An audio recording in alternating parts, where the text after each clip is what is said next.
mais uma vez, podemos estar juntos aqui através desse canal e novamente nos debruçarmos sobre a sua palavra e por ela sermos encorajados, edificados, corrigidos.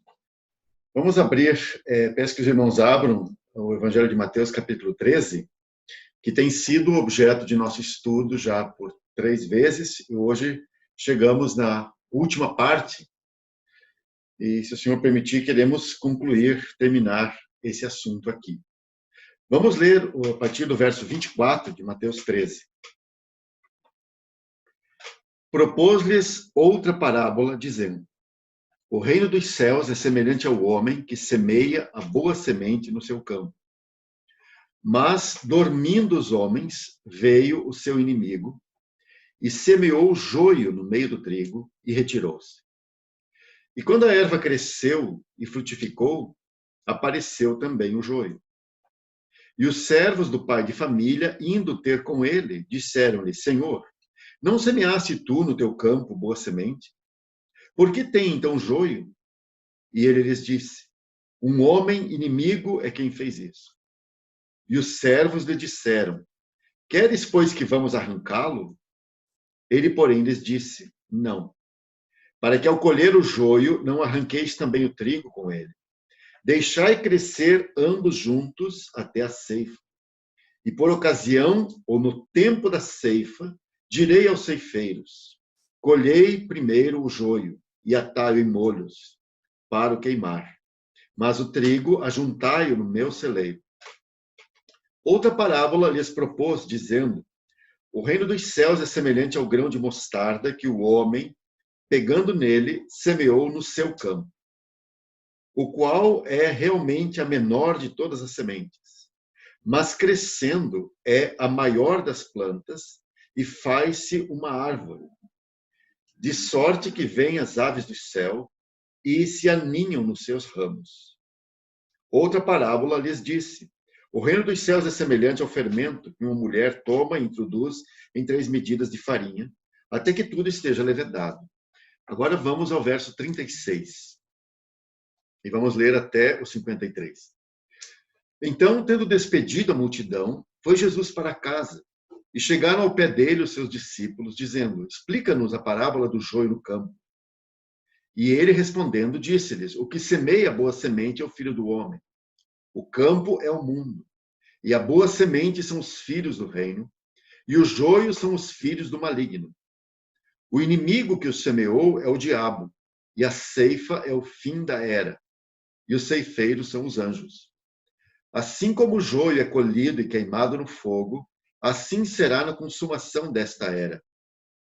Mandará o Filho do Homem os seus anjos, e eles colherão do seu reino tudo que causa escândalo, e os que cometem iniquidade. E lançá-los-ão na fornalha de fogo, ali haverá pranto e ranger de dentes. Então os justos resplandecerão como o sol no reino de seu Pai. Quem tem ouvidos para ouvir, ouça. Também o reino dos céus é semelhante a um tesouro escondido num campo que um homem achou e escondeu. O texto diz literalmente aqui: achou e escondeu, perdão, um homem achou e escondeu novamente. E, pelo gozo dele, vai, vende tudo quanto tem e compra aquele campo. Outro sim, o reino dos céus é semelhante ao homem negociante que busca boas pérolas. E, encontrando uma pérola de grande valor, foi, vendeu tudo quanto tinha e comprou-a. Igualmente, o reino dos céus é semelhante a uma rede lançada ao mar e que apanha toda a qualidade de peixes. E, estando cheia, a puxam para a praia e, assentando-se, apanham para os cestos os bons. Os ruins, porém, são lançados fora. Assim será na consumação da era. Virão os anjos e separarão os maus dentre os justos, e lançá-los-ão na fornalha de fogo. Ali haverá pranto e ranger de dentes. E disse-lhes Jesus: entendestes todas essas coisas? Disseram-lhe eles: sim, Senhor. E ele disse-lhes: por isso todo escriba, instruído acerca do reino dos céus, é semelhante a um pai de família que tira do seu tesouro ou do seu depósito coisas novas e velhas. E aconteceu que Jesus, concluindo estas parábolas, se retirou dali. Até aqui, vamos orar. Senhor, rogamos mais uma vez a tua ajuda para que possamos prosseguir meditando na tua palavra e considerando o teu texto, a tua bendita palavra. O Senhor possa falar aos nossos corações, o Senhor possa guiar nossos pensamentos, possa conduzir nossa meditação com a luz que o teu Espírito nos dá.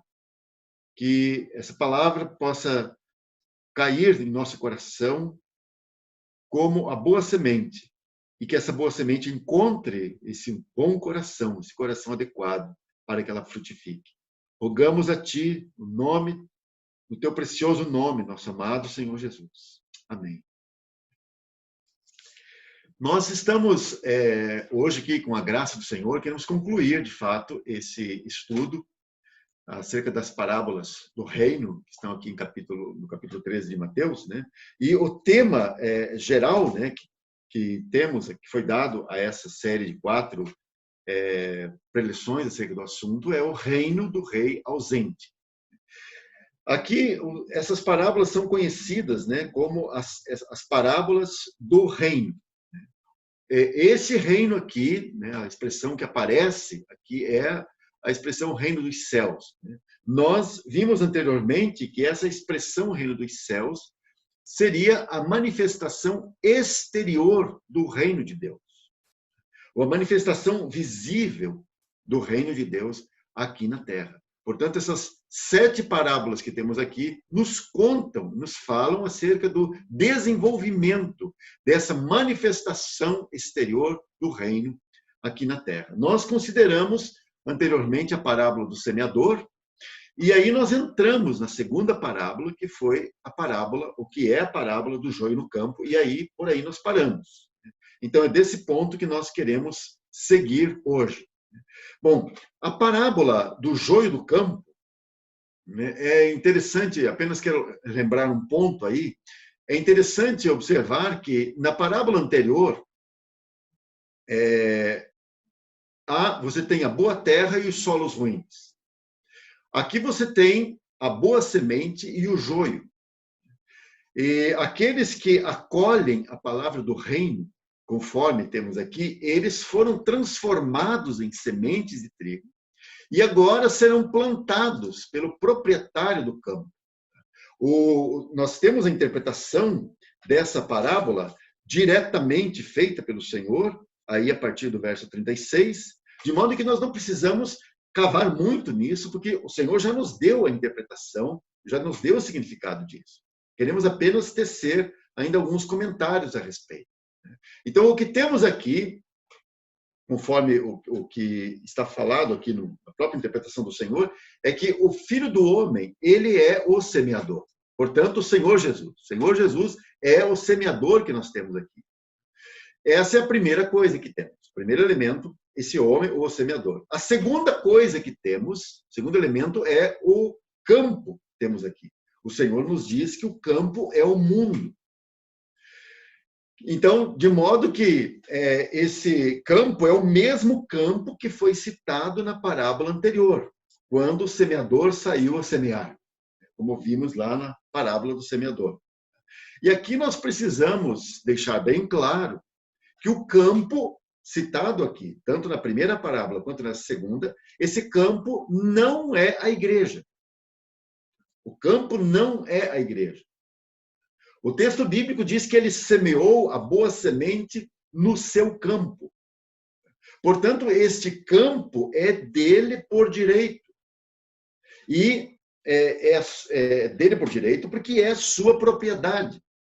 Ou seja, este mundo, este planeta, pertence mesmo ao Senhor e está destinado a ser ocupado e habitado pelos filhos do reino. O Salmo 24 diz assim, que do Senhor é a terra e a sua plenitude. De modo que hoje, nesse momento que vivemos, nesta era em que estamos, em cada localidade onde uma assembleia é estabelecida, ali está um testemunho vivo de que aquele pedaço da terra pertence ao Senhor Jesus por direito de soberania. O que o Senhor está fazendo nessa atual dispensação é semear neste mundo a boa semente que são os filhos do reino. Bom, o próximo elemento que nós temos nesta parábola, né, é o joio. Né? Aliás, temos mais dois elementos. Né? Você tem o joio e você tem o semeador do joio, que é o inimigo. O inimigo, o Senhor já nos disse que é o diabo. Agora, o que o diabo está fazendo, o que esse inimigo está fazendo no campo que pertence ao Senhor? De fato, ele está aqui, irmãos, de intruso. Esse inimigo, ele é um invasor, ele é um ladrão, porque ele, de fato, roubou aquilo que não lhe pertence por direito. E o joio, o que é o joio? O joio são os seus filhos. E, de modo que ao semear o joio, ele pretende fazer uma ocupação desse campo que pertence ao Senhor. Ele pretende fazer uma ocupação e provocar, na verdade, uma contaminação. Então ele chega secretamente à noite e foi no mesmo dia da semeadura do trigo, ele foi lá no campo à noite e semeou ao seu lado o joio. E isso indica claramente que o proprietário não estava presente no seu campo. O rei, o senhor aqui, ele estava ausente. Por isso, o inimigo aproveitou uma situação dessas e tentou sabotar a lavoura de trigo. E claro que aqui, no campo natural, olhando para o contexto, se isso acontecesse, né, haveria, sem dúvida, um grande prejuízo para o agricultor numa situação dessa. Porque poderia comprometer, claro, a colheita. Porque ao arrancar o joio, os ceifeiros iriam certamente danificar o trigo, acabariam danificando o trigo de algum jeito. Mas o que é o joio exatamente? O joio era uma planta muito comum no Oriente Médio, até hoje, existe até hoje. Uma planta muito parecida com o trigo, e tão parecida que na fase de erva é imperceptível. Somente um bom conhecedor poderia identificar a diferença entre o trigo e o joio. Agora, quando chegava a época da ceifa, a diferença entre os dois era vista, sim, às claras. Isso porque o trigo, as espigas maduras do trigo estavam todas pendentes para o solo. E o joio estava lá, firme e ereto. Então, essa era exatamente a diferença. O trigo estava pendente para o solo. O trigo estava dobrado e o joio firme, ereto. Né? Então, como o joio estava mais alto que o trigo, olhando assim para o campo, era muito fácil agora para os ceifeiros colher aquele joio primeiro. Normalmente, cabia às mulheres e às crianças a tarefa de separar o joio do trigo. Isso era a cultura do Oriente Médio, né? Então, depois de colhidos, as mulheres e as crianças que iam catar, separar o joio do trigo. Aliás, semear joio em campo alheio era um crime previsto pela legislação romana da época. Então, aquilo que o senhor está falando não era absolutamente incomum, era um fato que acontecia, tanto que existia essa legislação para tratar do assunto. A palavra joio que temos na língua original é cisânion, de onde vem a palavra em português cisânia. Cisânia quer dizer briga, desavença e desarmonia. Então, por aí você já consegue compreender qual é o significado do joio, né? O significado espiritual do joio, podemos dizer assim. E um outro detalhe muito interessante, né? Uma curiosidade aqui, é que as sementes do joio, elas eram venenosas para o homem e para os animais herbívoros. Mas, curiosamente, essas sementes eram inofensivas para as aves. Aliás, alguns judeus achavam que era o joio era o trigo que foi amaldiçoado. E os rabinos costumavam chamar o joio de bastardo, o trigo bastardo. Bom, Mas quem o joio representa exatamente?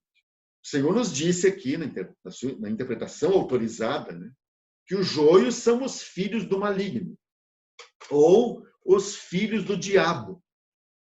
E nós precisamos prestar muita atenção aqui nesse ponto. O Senhor Jesus não está dizendo, ouçam bem, o Senhor Jesus não está dizendo que todos os não salvos são os filhos do diabo. Ainda que judicialmente, podemos dizer, por causa do pecado, Satanás seja um pai dos incrédulos. Aliás, João vai nos dizer que todo o mundo está no maligno, que inclui o sistema e inclui também as pessoas. E é verdade também que todos os não salvos estão sob o poder do diabo. Isso é uma realidade. Entretanto, todos sabemos que há no mundo os filhos de Deus, e a expressão que o Novo Testamento vai usar, né? Assim, para traçar a diferença, você tem os filhos de Deus e você tem os filhos da ira, ou os filhos da desobediência, como nos diz Efésios. Então, os filhos de Deus e os filhos da ira, ou filhos da desobediência. Os filhos de Deus são os filhos do reino. E tem aqueles que não são filhos do reino. Esses filhos da ira e esses filhos da desobediência, com quem nós convivemos todos os dias. Muito bem, esses filhos da ira ou filhos da desobediência, eles carecem de ser evangelizados. E nós devemos pregar o evangelho a eles. Assim como nós éramos filhos da ira, filhos da desobediência. E uma vez ouvimos o evangelho, fomos trazidos para Cristo e fomos transformados em filhos de Deus. Mas aqui, nessa parábola, o Senhor está falando de uma classe especial. E essa classe especial são os filhos do maligno. E é claro que há um propósito satânico especial com eles. Se o joio é um falso trigo, ou seja, ele parece, mas não é. Então, na interpretação dessa parábola, o joio se trata de uma imitação ou de uma mentira. Algo que pretende ser como os filhos do reino, por isso cresce junto, amadurece junto, você não consegue perceber a diferença. Mas, de fato, em natureza, não é a mesma coisa. É de uma outra natureza. E o inimigo vem e semeia algo, então, que é muito similar, muito parecido com o verdadeiro.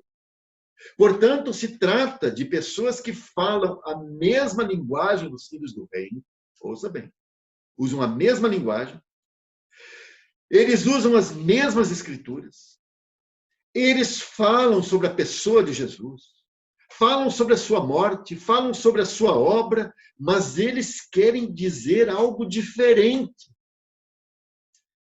De modo que sempre irá faltar alguma coisa nesse, entre aspas, Jesus falado por eles. Ou eles vão dizer assim, bom, ele sim é uma boa pessoa, mas ele não é Deus encarnado. Porque eles não creem na divindade de Cristo. Aí quando eles falam da Bíblia, sempre há uma crítica à sua forma e à sua literatura. Portanto, não creem que ela tenha inspiração divina. Quando eles falam da morte do Senhor Jesus, eles sempre irão tratar esse ato, a morte do Senhor, como um ato heróico e corajoso. O Senhor Jesus foi vítima do sistema judaico, assim falando da religião, e do sistema político, que foi o sistema do Império Romano. Ele foi um mártir. A sua morte foi um ato heróico, cheio de coragem, sempre enfatizando a culpa dos judeus e a culpa dos romanos. Entretanto, eles jamais irão admitir que se trata de uma morte sacrificial, de uma morte motivada pelo pecado, pela condição dos homens. Por isso, eles são uma mistura. entre nós.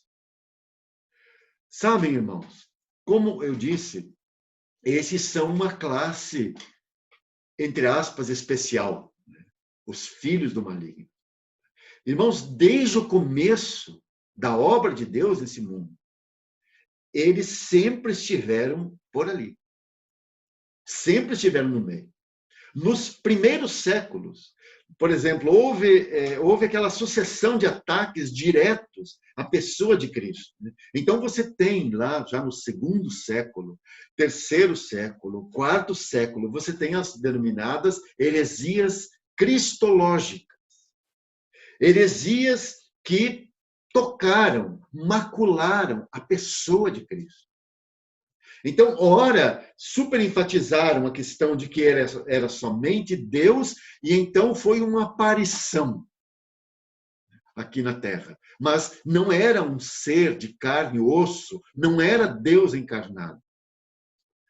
Outro grupo diziam não, ele era apenas um homem bom, que por causa de sua vida correta, por causa de toda a sua bondade, toda a sua retidão, toda a sua justiça, ele foi adotado por Deus como seu filho, mas de fato não era Deus. Outros, assim, bem perto de nós, século XIX, vão dizer assim, esse Jesus, ele nunca pretendeu ser Deus.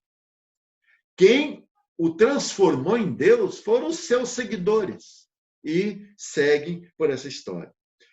Então, isso aconteceu já nos primeiros séculos, segundo, terceiro, quarto século. Bom, depois de um tempo de um relativo sossego, no século XIX, houve um duplo ataque contra a pessoa de Cristo. De um lado, você tem aqueles grupos que são os grupos, de fato, heréticos. Houve, assim, uma ressurreição, um reavivamento das velhas heresias lá dos primeiros séculos. Então, essas heresias estão representadas pelos Mormons, pelas Testemunhas de Jeová e pelos Adventistas do Sétimo Dia.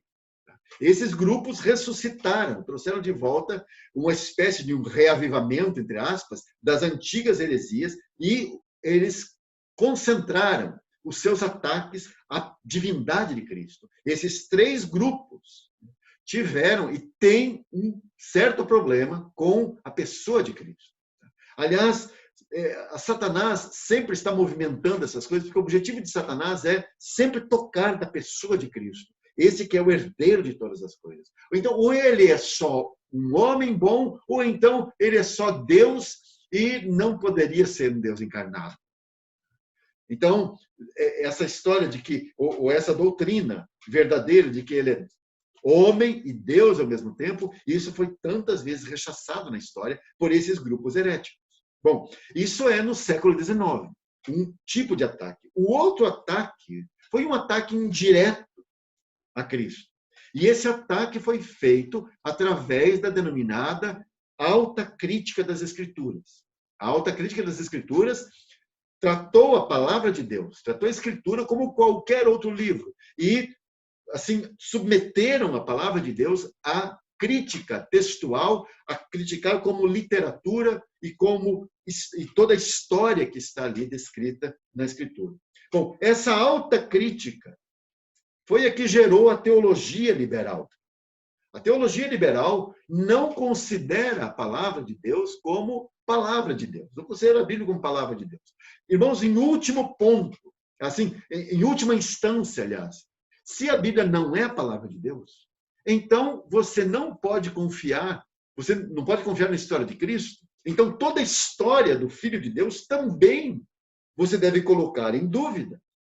E devo dizer que Satanás usou muitos mestres no século XIX, mestres da Alemanha, teólogos da Alemanha, que foram os instrumentos usados por Satanás para gerarem toda essa história, toda essa questão da alta crítica, e que acabou gerando a teologia liberal. Então, quando você olha hoje para o esvaziamento das igrejas na Europa, você pode entender como isso começou, por que isso aconteceu. Ora, se a Bíblia foi atacada de tal modo, então se a Bíblia não é verdadeira, então por que nós devemos dar atenção a essa igreja pensar nas pessoas, né? Mas nós não queremos nos deter aí. Vamos seguir em frente.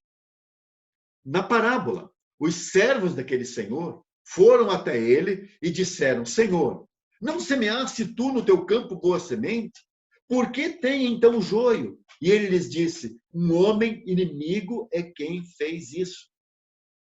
E os servos, eles se dispõem a tentar arrancar o joio, e quando são interrompidos pelo Senhor, que diz assim: não, se você tentar arrancar o joio agora, você não será capaz de distinguir entre o verdadeiro e o falso, porque você poderá arrancar alguns dos verdadeiros. Então, deixa que cresçam juntos até a colheita. Sabem, irmãos, o que temos aqui é a soberania de Deus em ação. A soberania de Deus governando todas as coisas. Por isso, não precisamos ficar obcecados por identificar um erro, um desvio, ou tentando expor algum erro doutrinário. Com isso, eu não estou dizendo que você não deva ficar atento, que você não deva conferir as coisas na Escritura. Não estou dizendo isso. O que eu estou falando de obsessão. Porque tem alguns servos de Deus que têm uma verdadeira obsessão por procurar, por identificar desvios, erros, heresias. Há muitos que se tornam uma espécie de caçadores de bruxas, né? Se tornam investigadores atrás de heresias.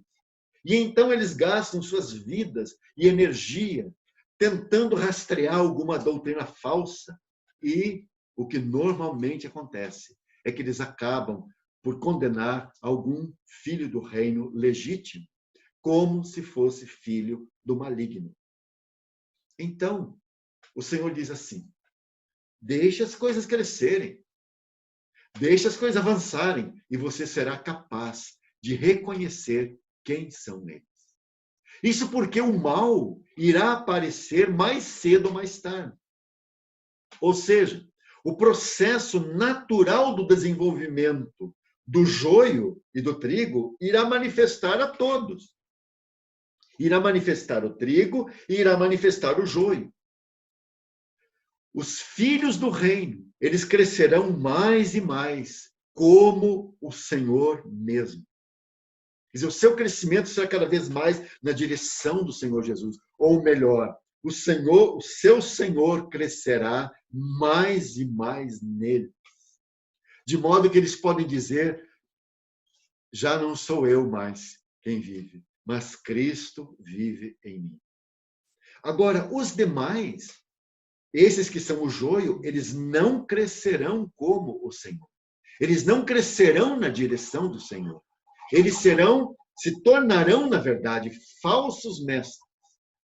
E aqui eu quero dizer assim, ó, que os falsos mestres, eles são o joio maduro. A maturidade do joio, aqueles que são joio, eles se transformam em falsos mestres. E a lição que temos aqui da parábola é assim: quando o Senhor vier, irmãos, na consumação desta era, aqueles que são dele, eles serão perfeitamente reconhecidos por ele. Há uma palavra em 1 João 3,2 que diz assim: pois quando ele se manifestar, seremos semelhantes a ele. Olha só, irmão. Você consegue perceber algo aqui? A nossa preocupação deve ser não em saber quem é quem no meio desta era, ainda que algumas coisas são facilmente perceptíveis. E nós devemos, sim, estar preocupados com doutrina, tal, mas nós não podemos viver obcecados com isso. A nossa preocupação deve ser que estejamos bem certos e bem convictos de que nós somos filhos de Deus, nascidos do alto e verdadeiros filhos do reino. Você deve estar convicto de que não está onde está, porque outras pessoas têm dito para você que você deve estar ali. Mas que você está aí, nessa posição, por causa de uma obra muito real que Deus tem feito no seu interior. E eu novamente aqui lembro, especialmente dos filhos de crentes. Muitas vezes esses jovens estão onde estão porque os pais disseram que eles devem estar ali. Mas por eles mesmos, eles não estariam ali. Então, o que temos aqui, irmãos? O que temos nessa situação? Você deveria procurar, você deveria avaliar, julgar a si mesmo, testar a si mesmo, procurando se aquilo que você tem, que você chama de a vida de Cristo em si, se isto é real. Se aquilo que você está fazendo não é porque outros disseram para você estar aí, outros disseram para você crer nisso. Você deve perceber que está aí nessa posição por causa de uma obra muito real que Deus fez em você. E então, com essa base acertada, assegure-se que você está crescendo mais e mais como o teu Senhor a cada dia. Como saber se eu sou trigo, se eu sou joio? Olha, irmãos, é muito simples. A sua vida, isso só você pode responder. A sua vida está crescendo dia a dia como o seu Senhor? A sua vida está crescendo na direção do Senhor? A vida do Senhor, do seu Senhor, está crescendo em você? Então, esteja certo de que, como trigo, você está se dobrando a cada dia, o trigo maduro, né? Se dobrando cada dia diante do Senhor. Que você não está pretendendo ser um cristão, mas que você é a coisa real. E então, na consumação desta era, você será manifestado como um filho do reino, junto com o rei que vem para reinar. Na consumação desta era, irmãos, o que o diabo fez será desmascarado e destruído. Aquilo que é dele, o Senhor diz na parábola aqui, que será atado e lançado para dentro da fornalha de fogo, e ele mesmo, o próprio diabo, será amarrado por 1000 anos, e finalmente, depois de 1000 anos do reino de Cristo, literal, aqui na terra, ele será solto e lançado no lago de fogo e enxofre. Você pode perceber? O diabo tem criado, irmãos, uma grande confusão, gerando tanta má obra, criando tantas dificuldades para nós. Mas sabem, irmãos, no final, o Senhor sempre vence. Porque no final, o Senhor terá aquilo que é verdadeiro.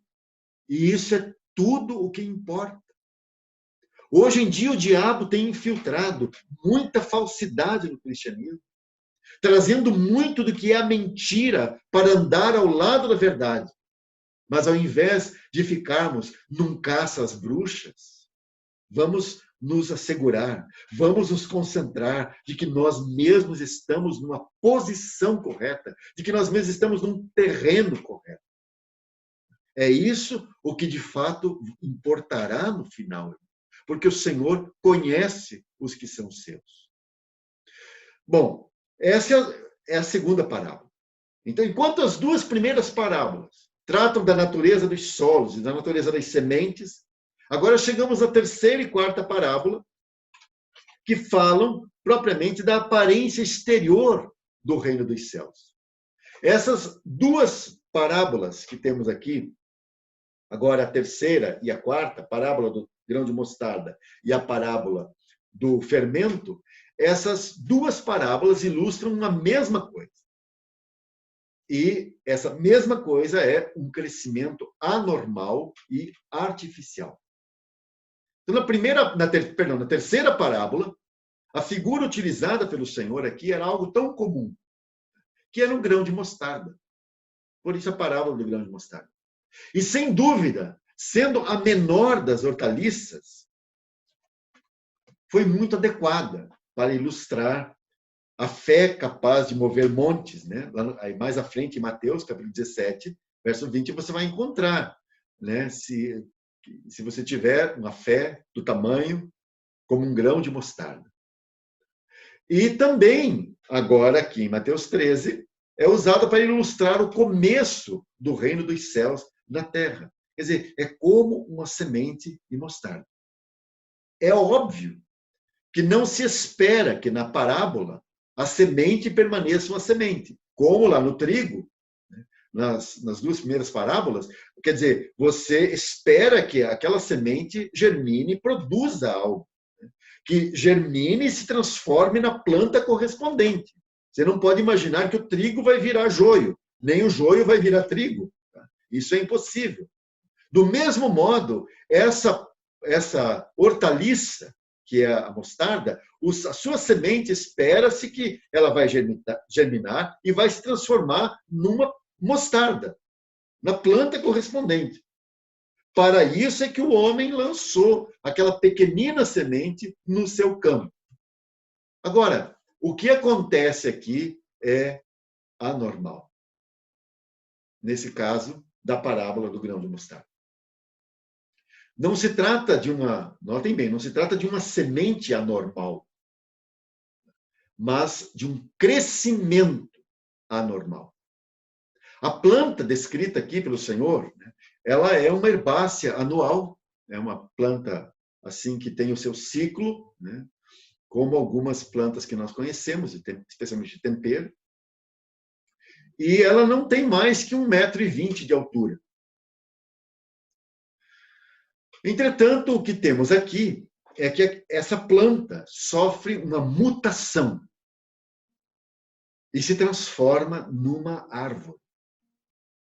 E numa árvore, né, a ponto de as aves fazerem ninhos em seus ramos. E sabem, irmãos, isso é absolutamente anormal. Porque essa planta nunca se transforma numa árvore. Isso é uma anormalidade. Aí, se nós usarmos a interpretação do próprio Senhor para os elementos da parábola aqui, essas aves, como lá na parábola do semeador, essas aves são os filhos do maligno, que se alojam na manifestação exterior do reino, que é a igreja. Isso porque a igreja, como manifestação exterior do reino dos céus, se tornou tão grande. E essa é exatamente a mutação sofrida. Essa mutação é anormal. Isso quer dizer, então, que o reino dos céus se tornaria, através da igreja, um grande poder sobre a terra, abrigando em seus ramos as aves do céu, que neles fazem os seus ninhos. Ora, o que são essas aves do céu? Nós não precisamos inventar nada aqui, é só você usar a Bíblia, é só você olhar para a sua Bíblia, capítulo 13 aí, e deixar a Bíblia interpretar a própria Bíblia. No verso 19, o Senhor vai dizer o que eles são, né? O Senhor diz que as aves são o maligno, ou o diabo. Isso quer dizer, então, que aquele crescimento anormal acabou por criar um espaço adequado no reino dos céus para que Satanás tenha também o seu lugar ali, através de seus filhos. Sabem, irmãos, essa parábola é de fato uma profecia. É uma profecia do Senhor, aliás, como são essas 7 parábolas. Como também são as 7 cartas às 7 igrejas da Ásia. Isso aqui é uma profecia que começou a ter o seu cumprimento nos dias descritos na carta à igreja em Pérgamo. Então, a carta correspondente à parábola do grão de mostarda é a carta escrita à igreja em Pérgamo. E o que acontece? Qual é o retrato daquela igreja em Pérgamo? Qual é o retrato profético que temos ali? Irmãos, aquele quadro que temos ali é quando o cristianismo, Pérgamo, é quando o cristianismo foi tolerado no primeiro momento. Isso é exatamente o ano 313 depois de Cristo, através do Édito de Milão, na Itália, quando o cristianismo foi tolerado, a perseguição foi suspensa. E logo em seguida, alguns anos depois, ano 380, através do Édito de Tessalônica, finalmente o cristianismo foi constituído como a religião oficial do Império Romano. E claro que o start disso, né, o gatilho disso, foi a, entre aspas, conversão do imperador, que não podemos chamar de conversão aquilo. Aquilo é sim uma adesão. A adesão do imperador Constantino ao cristianismo. E aí você vai ter, mais tarde, né, depois da sua morte, você vai ter, primeiro ele decretou a liberdade total, e o imperador seguinte decretou o cristianismo como a religião oficial do Império Romano. Irmãos, depois disso, aliás, logo depois do Edito de Milão, ano 313, de cada 2 cidadãos romanos, um era cristão. Você pode pensar nisso? 50% da população do Império Romano se tornou cristão. Dos cidadãos, exatamente, cidadãos romanos. Então, você pode pensar como as coisas andaram aqui. Então, dá a impressão que o cristianismo venceu. Essa é a ideia que se tem. Bom, na mesma linha, verso 33, vai a outra parábola, a quarta parábola, que é a parábola do fermento. E aqui você tem uma mulher que toma uma medida de fermento e mistura em 3 medidas de farinha, até que tudo esteja levedado. Irmãos, isso aqui é muito curioso para quem conhece um pouco de panificação, e eu estou falando da panificação antiga, que é a panificação com levain, com fermentação natural. Você sabe que os que entendem desse assunto sabem que você dificilmente usará uma receita onde você vai usar 30%, uma medida de fermento e 3 medidas de trigo. Porque isso vai gerar um crescimento, assim, um crescimento anormal, absolutamente anormal. Já qualquer medida de fermento já provocará um crescimento anormal. Né? Mas aqui, normalmente vai se usar numa receita de pão, né? Fermentação natural, você vai usar 10%, no máximo 20% de fermento, mas aqui parece ser, no mínimo, 33% de fermento. Bom, e diz que ela mistura, né, naquelas 3 medidas de fermento até que tudo esteja levedado. A farinha pura, irmãos, era usada para os sacrifícios pacíficos no Antigo Testamento. Nenhuma oferta pacífica feita ao Senhor poderia ter fermento. Isso porque, na Bíblia, o fermento geralmente é uma figura do pecado, da heresia e do orgulho. Então, de modo que o pão sem fermento, ele é duro de mastigar. Por isso, o fermento funciona na massa, né, como um dilatador da massa, e tornando assim o pão mais fácil de comer. Aliás, na antiga dispensação, os israelitas, na manhã, véspera da Páscoa, eles tinham uma tarefa, que era varrer de sua casa todo e qualquer vestígio de fermento. Um dos trabalhos era você acender uma lâmpada e vasculhar a casa canto por canto atrás de qualquer vestígio de fermento ou de pão fermentado, para que assim aquela casa estivesse apropriada para a festa da Páscoa. Bom, quem é essa mulher? Se você fizer uma relação dessa quarta parábola, parábola do fermento, com a quarta carta lá no Apocalipse, você vai ter a carta à igreja em Tiatira. O que você tem lá naquela igreja? Lá você tem uma mulher. E essa mulher é Jezabel. E essa mulher está em ação na igreja em Tiatira. E essa mulher, diz o texto, que ela ensina os servos do Senhor a fornicação espiritual e a idolatria. O que isso significa, irmãos? Ela introduz o fermento na massa, que é o reino dos céus. E agora, aquelas coisas difíceis de serem compreendidas e aceitas pelas pessoas, elas recebem uma medida do fermento, que são os ensinamentos contrários à palavra de Deus. E isso atrai as pessoas, trazendo uma multidão para a igreja. E é exatamente isso que acontece a partir do 4º e 5º século. Multidões vêm para a igreja. Aí você vai perguntar, mas quantos deles provaram o novo nascimento? Irmãos, pouquíssimos. Pouquíssimos. Talvez não dava nem para considerar. Agora veja bem, note o que acontece aqui. Irmãos, as pessoas hoje, de um modo geral, elas são muito preguiçosas para ler, para estudar. Muito preguiçosas. As suas mentes estão assim, contaminadas por essa questão da rapidez de hoje, de você apertar, clicar numa tela e arrastar ali, e você ver rapidamente algumas notícias, e alguns passam o dia todo com aquele seu smartphone na mão. A procura de notícia, a procura de distração. Então, as pessoas hoje, elas acham muito difícil esse negócio de estudar a Bíblia. Eu estou falando de cristãos. Elas não estão interessadas nisso. O mundo nem se fala, né? Então, você toma um pouco de fermento, mistura na massa, e muitas pessoas virão. É exatamente isso que começou a acontecer a partir do quinto século. As pessoas começaram a vir e lotaram as igrejas. Aliás, entre aspas, conversões em massa. E a isso eles chamaram de crescimento da igreja e de crescimento do reino. Aí eles formaram mega igrejas, muito bem sucedidas.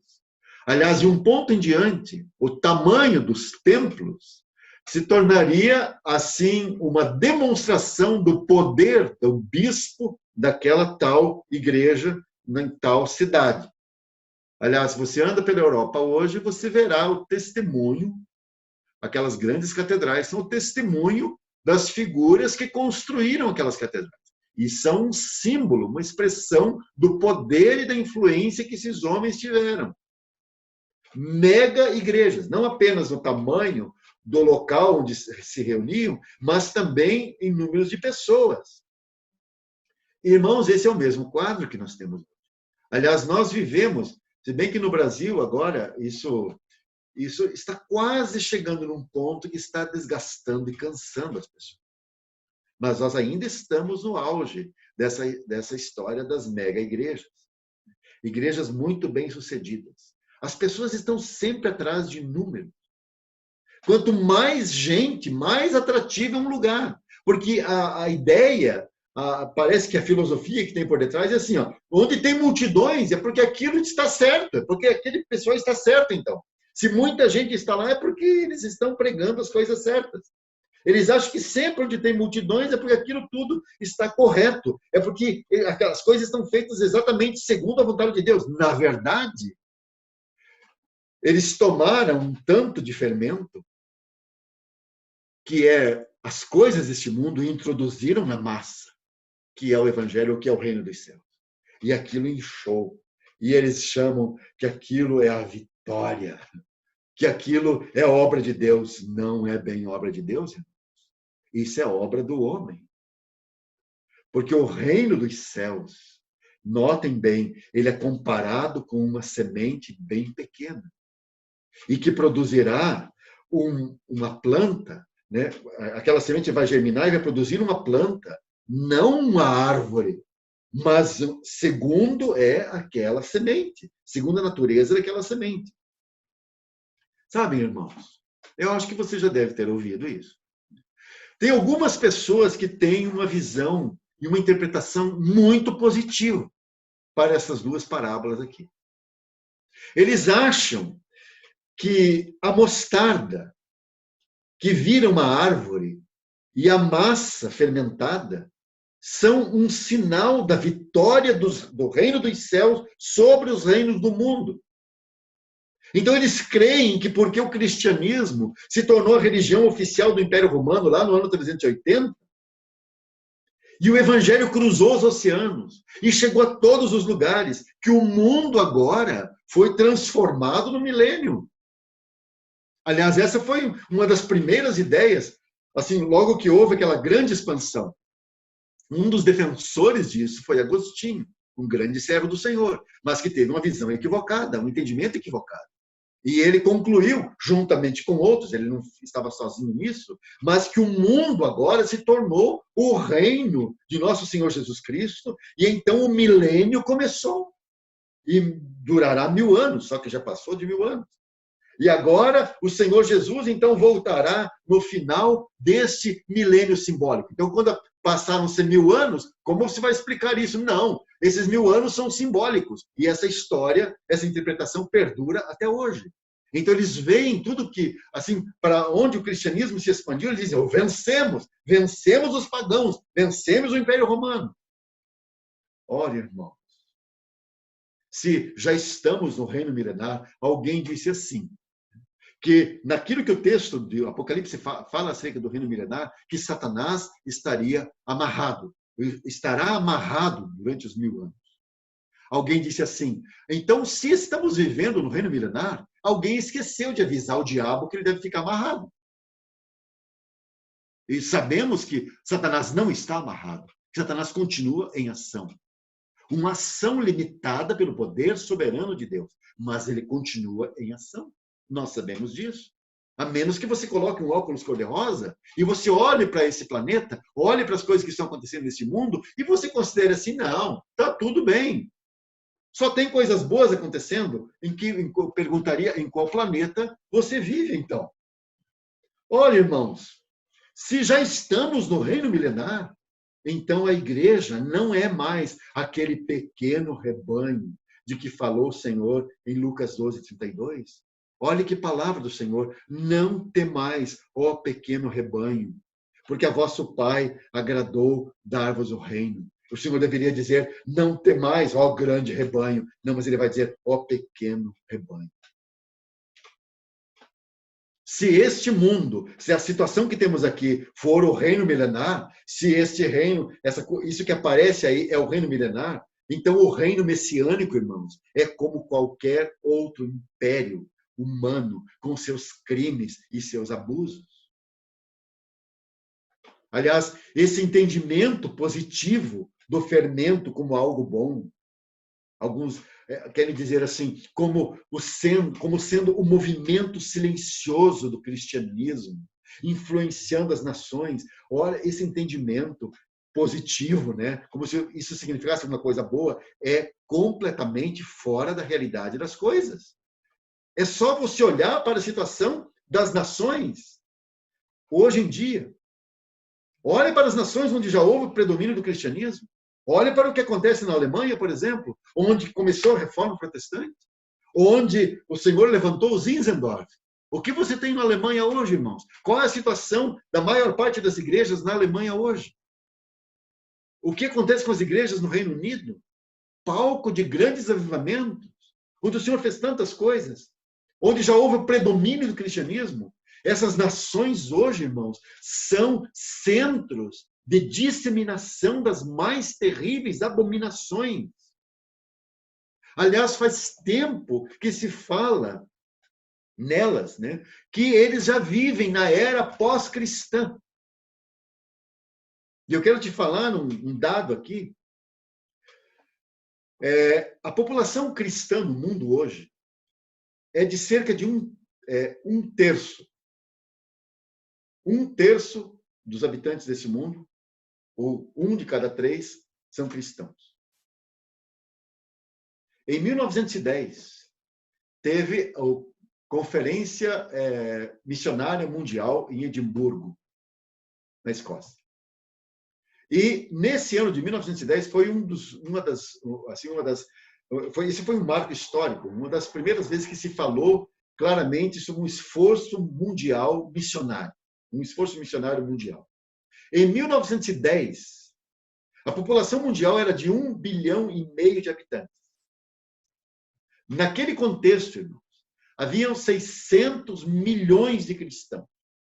Ou seja, 2/3 do mundo em 1910, eram cristãos. Hoje, irmãos, nós temos em torno de 7 bilhões e 800 milhões de pessoas no mundo. Desses, 2,3 bilhões. Ouça bem. De 7,6 bilhões, 7,8 bilhões, 2,3 bilhões se dizem cristãos. Ou seja, 1/3. Talvez não chega nem a 1/3. E olha que nesse total, você vai incluir mormons, testemunhos de Jeová, adventistas e todos os grupos religiosos que, de algum modo, católicos romanos, todos os grupos que, de algum modo, acreditam em alguma face, vamos dizer, de Jesus, que tem algum afeto por Jesus. 1/3. Portanto, irmãos, a massa fermentada e o pé de mostarda, que se transforma numa árvore, não são normais. Essa árvore em que se transformou o cristianismo é um desenvolvimento anormal e não natural, capaz de alojar muitas coisas que não estão de acordo com a verdadeira natureza do reino, com a verdadeira natureza do evangelho. Por que nós ficamos tão escandalizados hoje com a situação do chamado mundo evangélico? É porque muita coisa entrou lá. É claro, porque se transformou numa grande árvore. E os filhos do maligno estão alojados. Os filhos do maligno estão ali vendendo suas ideias, vendendo o seu jeito de ser igreja. E aquilo está crescendo, se transformou numa grande árvore, e também essa massa que está fermentando. E fermentando quer dizer cada vez mais orgulhoso, cada vez mais cheio de orgulho, cada vez mais cheio de arrogância. Irmãos, é o que vemos no meio que se diz evangélico. Essas pessoas infiltradas, podemos dizer, essas aves, não são as pessoas nascidas do alto, pessoas essas que puderam ver e entrar no reino, como o Senhor fala em João capítulo 3. Antes, eles são acréscimos, eles são o joio do campo, eles são os parasitas, os vários tipos de pessoas e as coisas que se aproveitam do cristianismo e usam a cobertura do cristianismo, mas não são da sua natureza. Por isso nós ficamos tão chocados às vezes. Mas como que ele pode falar essas coisas se a Bíblia diz outra coisa? Como ele pode viver assim se a Bíblia diz outra coisa? É muito simples. É porque eles são o joio. É porque eles são as aves dos céus. Por isso, ao invés de cantarmos ou termos essas duas parábolas como vitórias do cristianismo, nós deveríamos, de fato, ficar com a simples interpretação do Senhor Jesus para essas parábolas aqui. Bom, até aqui o Senhor falou para a multidão que estava em pé na praia. A partir de agora, restam 3 parábolas. E aí o texto nos diz que o Senhor despediu, verso 36, o Senhor despediu a multidão e foi para casa. E chegando em casa, os discípulos cercam ele e pedem que lhes explique a parábola do joio no campo. E depois de explicar a parábola do joio no campo, o Senhor prossegue com mais 3 parábolas. E agora essas 3 parábolas últimas são ditas somente aos discípulos. Então, uma coisa interessante, que até aqui as parábolas foram ditas em duplas. Então, você tem a parábola do semeador e a parábola do joio no campo, são uma dupla. A parábola do grão de mostarda e do fermento também são uma dupla. Agora, temos mais uma dupla, que é a parábola do tesouro escondido no campo e a parábola da pérola de grande valor. E, com isso, nós queremos tentar concluir aqui. Bom, essas parábolas aqui do tesouro escondido no campo e da pérola de grande valor, elas têm em comum um homem, um mesmo homem, podemos dizer. Você tem a ação de um homem que vende tudo quanto tem e compra algo. Na quinta parábola, ele compra um campo com um tesouro escondido lá. E na sexta parábola, ele compra uma pérola de grande valor. A interpretação tradicional que os comentaristas têm dado a essas 2 parábolas ao longo dos séculos é que tanto o tesouro quanto a pérola são o Senhor Jesus.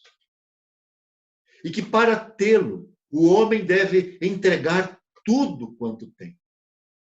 E sabem, irmãos, cá entre nós, isso não deixa de ser uma verdade do ponto de vista do valor do Senhor Jesus. É claro que ele tem todo esse valor. Mas, notem bem, ele então, como um tesouro e como uma pérola de grande valor, sem dúvida, sem dúvida. Mas se trata de uma interpretação isolada do contexto de Mateus capítulo 13. E como nós já dissemos, consideramos anteriormente, essas parábolas precisam ser interpretadas. O Senhor deu a interpretação, está aqui nesse mesmo capítulo 13. Você deve olhar para o contexto que temos aqui. Então, se aplicarmos essa interpretação de que o tesouro escondido no campo é o Senhor Jesus e que a pérola de grande valor é o Senhor Jesus também, se nós aplicarmos essa interpretação para essas parábolas gêmeas, nós teremos alguns problemas sérios na doutrina da graça e da salvação. O que faz o homem da parábola do tesouro escondido no campo e da pérola de grande valor? Ele vai e vende tudo quanto tem e compra aquele campo e a pérola. Se o tesouro e a pérola forem Cristo, então ouça bem, seria esta a maneira de alguém ser salvo? Então, você tem que ir e vender tudo que você tem e comprar esse campo com o tesouro ou comprar a pérola? Se assim fosse, a salvação seria para aquele que trabalha, ou seja, a salvação seria um pagamento, seria um salário, porque você foi lá e fez todo aquele esforço e se dispôs e vendeu tudo que você tinha. Esse foi o seu grande esforço, a sua grande justiça. E então passa a ser não mais uma questão de fé, mas de alguém deixando tudo para ganhar a Cristo ou para ganhar a salvação. E sabe, irmãos, por acaso deixar tudo para ganhar a Cristo, por acaso isso é a graça? Não, isso não é a graça de Deus. Na verdade, isso é a lei elevada ao seu mais alto grau, que é a salvação por obras. Você não poderá chegar em outro lugar senão nesse. É claro que quando alguém encontra, ou melhor, alguém é encontrado por Cristo, ele deixará tudo por ele. É óbvio. Nós temos o exemplo dos discípulos, né? Dos que começaram a seguir o Senhor. Lembra de Mateus? Lembra de Zaqueu? Lembra de Pedro, João? Eles deixaram tudo. Então, isso não deixa de ser verdadeiro. Claro que quando alguém é encontrado pelo Senhor, ele vai deixar tudo por causa do Senhor. Mas esta não é a condição para que alguém possa ter a Cristo. Não é a condição. Uma outra coisa aqui é que o campo comprado, onde está o tesouro, esse campo é o mundo, porque é esse o contexto de Mateus capítulo 13. Então eu devo comprar o mundo para obter a Cristo? Quem tem tudo suficiente para ter a Cristo? É impossível. Portanto, a ideia de comprarmos o tesouro ou a pérola excluiria completamente toda a natureza da graça de Deus. O homem que encontra o tesouro escondido no campo, que escondeu no campo, ele vai, vende tudo quanto tem e compra aquele campo. Do mesmo modo, o homem negociante que busca boas pérolas. Tanto um quanto o outro são o mesmo homem, que também é o mesmo homem semeador, como também é o mesmo que semeia boa semente no seu campo. Quem é esse homem presente nas parábolas em Mateus capítulo 13? Irmãos, esse homem presente aqui nas parábolas não pode ser outro senão o Senhor Jesus mesmo. Portanto, ele é aqui o homem que encontra um tesouro escondido, um tesouro esconde no campo, e é o homem negociante que encontra uma pérola de grande valor. E aí, para ter esse tesouro e esta pérola, ele deixou todos os seus direitos. É isso que aconteceu com o nosso Senhor Jesus. Ele deixou a sua glória. Ele, como nos fala Filipenses capítulo 2, ele deixou algo e fez isso para que pudesse receber pecadores lavados em seu sangue e redimidos para Deus. Portanto, aqui o tesouro é a igreja e não Cristo. O tesouro é a igreja. Cristo amou a igreja, diz Efésios 5:25. Ele amou a igreja e a si mesmo se entregou por ela. Depois também, Atos capítulo 20 e 28, você vai encontrar essa frase tão cara. A igreja de Deus, que ele adquiriu para si com seu próprio sangue. Olha, ele comprou, ele adquiriu para si e se entregou por ela. Portanto, foi ele quem comprou o mundo e escondeu ali o seu tesouro precioso. O mundo que ele comprou é a parte exterior, esse planeta mesmo, onde ele mesmo reinará um dia, desfrutando do seu tesouro, esse tesouro que estará na sua companhia. E nesse sentido, então, irmãos, nessa figura do tesouro escondido, você tem um aspecto individual.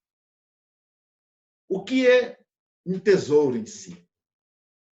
O que é esse tesouro? Não se trata de um diamante, ou de uma pérola, ou de uma esmeralda. Um tesouro, normalmente, é composto por inúmeras peças de prata, ouro e pedras preciosas. É um conjunto. Mas cada uma dessas peças tem uma história. Cada uma dessas peças tem um valor e uma importância singular para Cristo.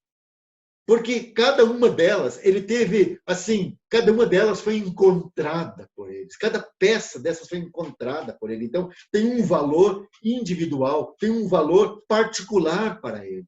Cada peça desse tesouro tem uma história. Uma história, o Senhor tem uma história com cada uma dessas peças. Nós não somos simplesmente uma massa de gente, graças a Deus, mas cada um tem valor, um valor transcendente, inestimável e extremo para ele, a ponto dele ter deixado tudo por mim. É assim que eu devo me considerar.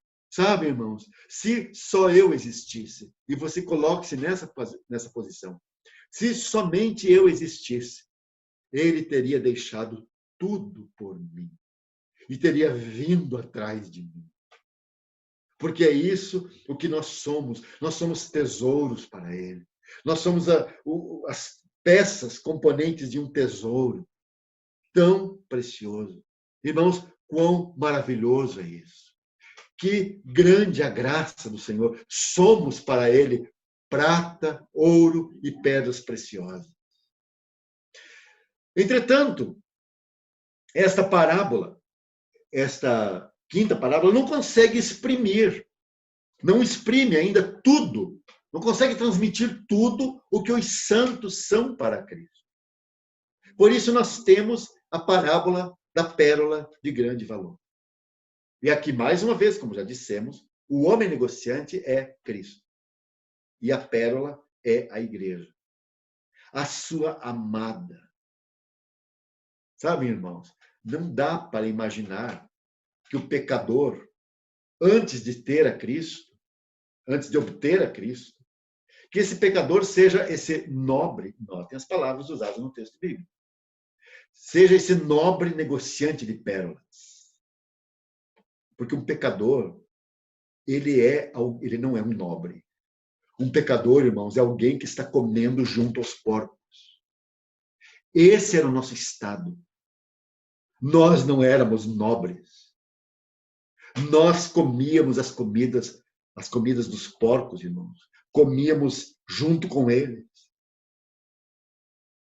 Por isso, nós não podemos ser um nobre negociante. A pérola, ela é um produto do mar. E na Bíblia, o mar representa as nações. Aqui, o Senhor não enxerga, então, apenas o valor individual dos santos. Quer dizer, lá na parábola anterior, do tesouro escondido, nós somos um conjunto, né? Mas cada um tem um valor, porque cada um tem uma história com o Senhor. Isso é tão maravilhoso. Se cada um de nós fosse contar a sua história com o Senhor, a sua experiência com o Senhor, irmãos, como nós passaríamos quanto tempo falando, cada um a sua experiência, porque nós temos uma história particular com o Senhor. E essas histórias somadas formam esse lindo conjunto, né? Esse tesouro dele. Agora, aqui, quando vamos falar dessa questão da pérola, aqui nós temos o conjunto, nós temos esse aspecto coletivo. Você tem uma pérola só, mas essa pérola única representa o coletivo. Então, Cristo não poderia ser a pérola pela própria natureza desta joia. Antes de ser uma pérola, ela foi um simples e comum grão de areia. Essa é a história de uma pérola. Sabemos que a beleza e a nobreza da pérola foram as reações da ostra ao intruso grão de areia que se infiltrou no seu interior. E aí, aquele molusco, essa ostra, na tentativa de se livrar dele, foi reagindo com aquele grão de areia. Irmãos, isso nos fala de sofrimento. Aliás, a pérola, ela é o mais sublime símbolo da agonia e do sofrimento, que ao final produzirá beleza e grande preciosidade.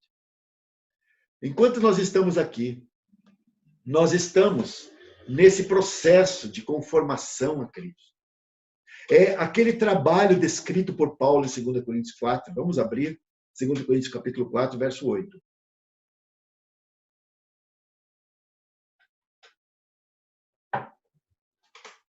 O texto aqui diz assim: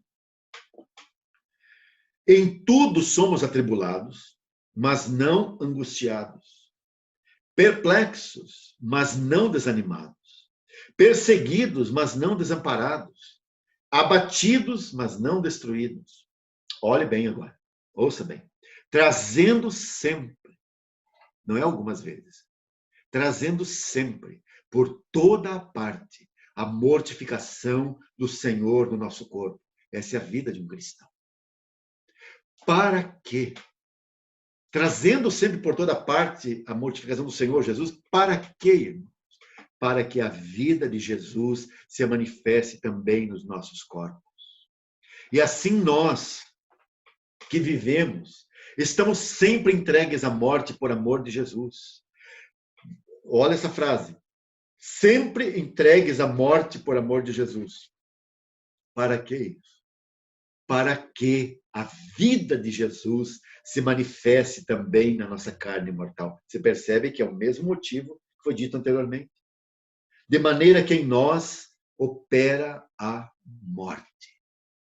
É isso que uma pérola pode dizer, né? Aquele grão de areia, né? E aqueles líquidos da ostra sendo lançados sobre ele, é isso que ele pode dizer: eu estou entregue à morte todo dia, em mim está operando a morte. E então vem o verso 17 do capítulo 4 de 2 Coríntios. Porque a nossa leve e momentânea tribulação produz para nós, olhem só, produz para nós um peso eterno de glória muito excelente. E aqui você tem essa pérola de grande valor. Que o Senhor deixou tudo, vendeu tudo para ter esse tesouro que é fruto e obra dele mesmo. Por enquanto, irmãos, nós somos para ele como aquele grão de areia dentro da ostra. É isso que nós somos. Passando por todo aquele processo, aquelas enzimas sendo lançadas em cima daquele grão de areia, passando por todo aquele processo que envolve sofrimento.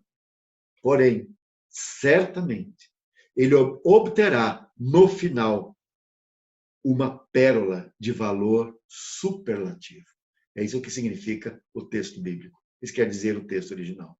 Uma pérola de valor superlativo.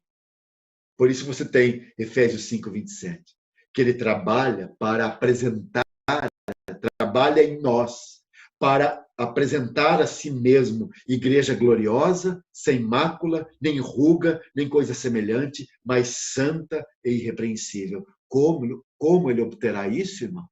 Através desse processo que envolve sofrimento, certamente. De modo que a visão, olha que lindo isso, a visão final que você tem da igreja, no Apocalipse, é a visão da Nova Jerusalém. E o que você tem na Nova Jerusalém, você tem aqueles 12 portões, que são 12 pérolas. Olha que quadro lindo que temos no final.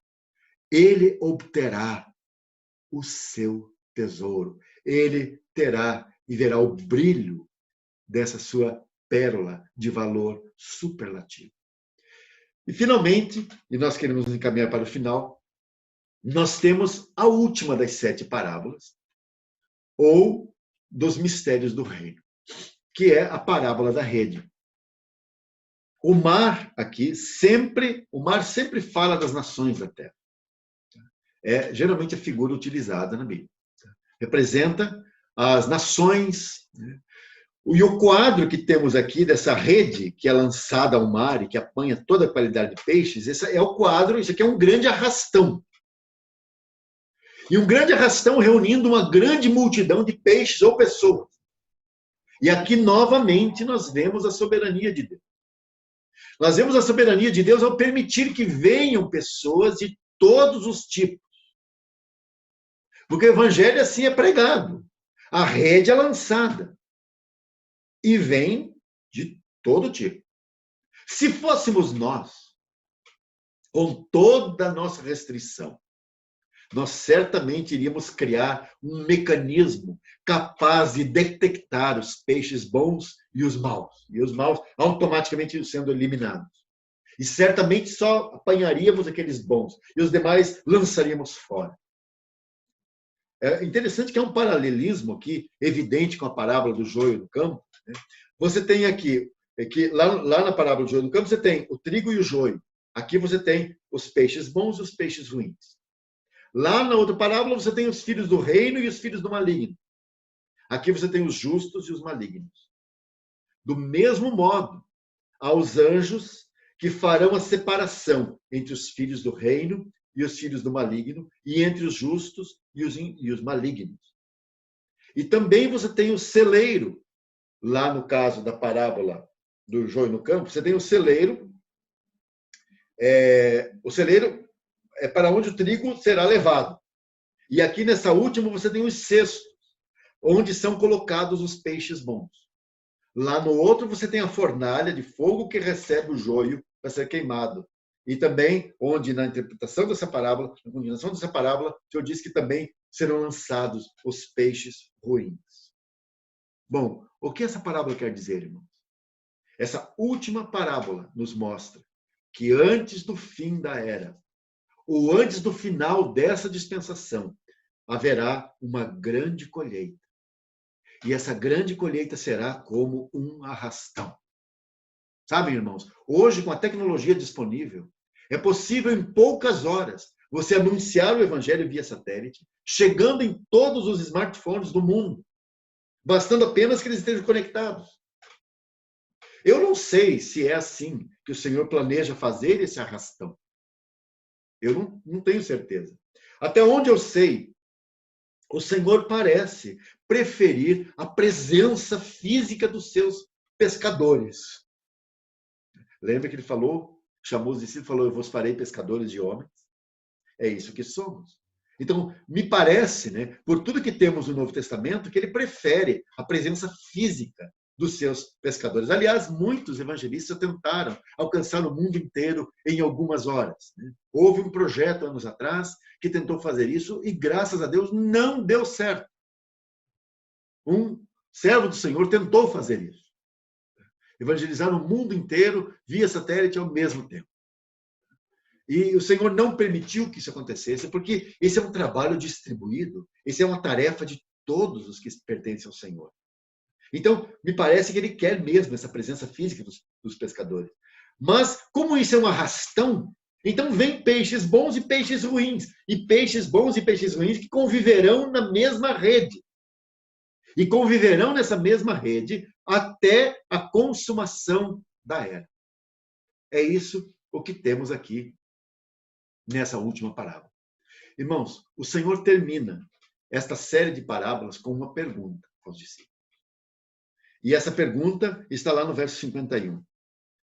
Entendestes todas essas coisas? Essa é a pergunta do Senhor.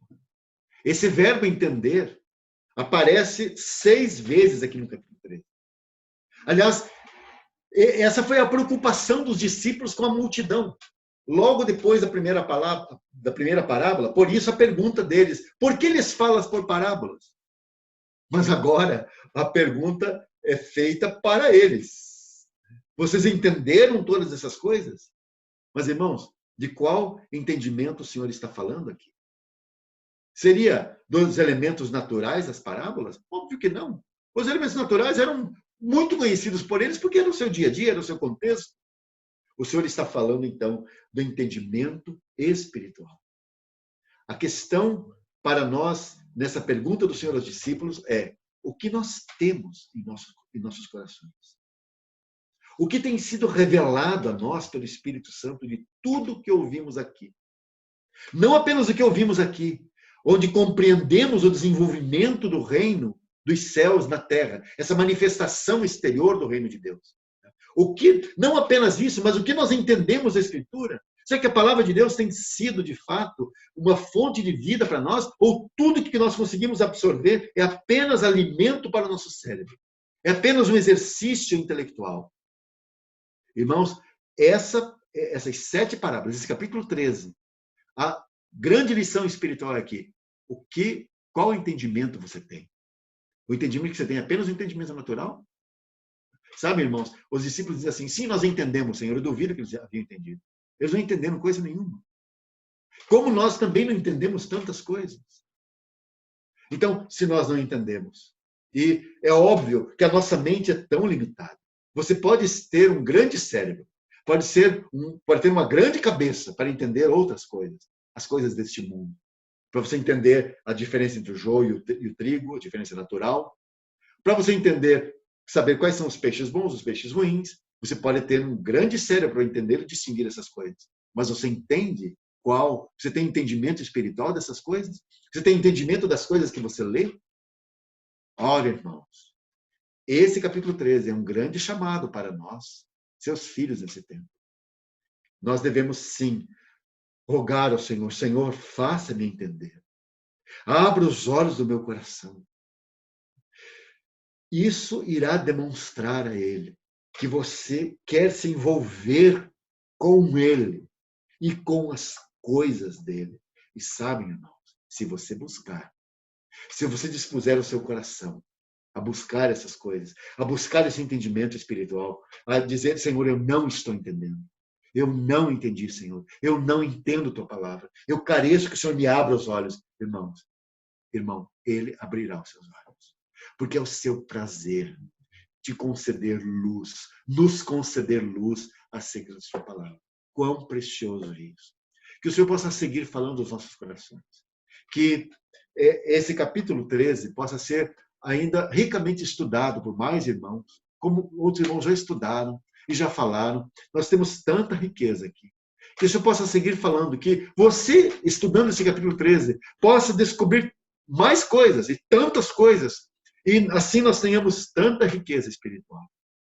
Que o Senhor possa abençoar a sua leitura da Escritura, seu estudo da Escritura, que você possa perceber as verdades espirituais que temos aqui. Não apenas uma letra, mas conhecer aquilo que o Senhor quer falar ao seu coração aqui. Vamos orar. Senhor, como precisamos desse entendimento da tua palavra. Como carecemos que o Senhor nos abra os olhos. Senhor, nós entendemos no máximo o que é joio e o que é trigo. O que é peixe bom, o que é peixe ruim. O que é um grão de mostarda. O que é uma pérola. Mas, Senhor, nós não conseguimos perceber o que há por detrás dessas figuras. Não conseguimos perceber tanta coisa na tua palavra. Por isso carecemos da tua ajuda, carecemos de entendimento. Como teu servo no passado orou, dá-nos entendimento da tua palavra. Não para que possamos mostrar aos demais o nosso conhecimento, mas para que mais e mais de Cristo cresça e avance em cada um de nós. Obrigado, porque o Senhor tem falado aos nossos corações mais uma vez. Te agradecemos. Amém, Senhor. Amém.